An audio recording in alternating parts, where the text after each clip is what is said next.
ছেড়ে যাবে? যাও, মুক্তি পেতে চাও?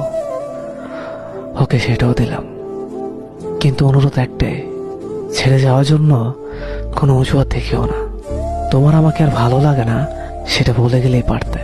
শুধু শুধু এসব হাস্যকর অজুহাত কেন দেখাও? তুমি আমার বদনাম করবে, করো, তাতে একটু খোঁত রেখো না। আসলে সত্যিটা তুমিও জানো যে আমার ভালোবাসায় কোনো কমতি ছিল না।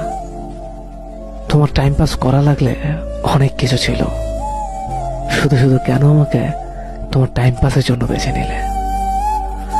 আমি তো তোমার কোনো ক্ষতি করিনি, তাহলে আমার সাথেই কেন তোমাকে এমন করতে হলো? সবশেষে একটা কথা বলতে চাই, কাউকে কষ্ট দিয়ে সুখে থাকবে সেটা ভেবে থাকলে ভুল ভাবছ। কষ্ট তুমিও পাবে, শুধু সময়ের অপেক্ষা। না, এটা কোনো অভিশাপ না, এটা স্রষ্টার দেওয়া প্রকৃতির সুনিপুণ বিচার।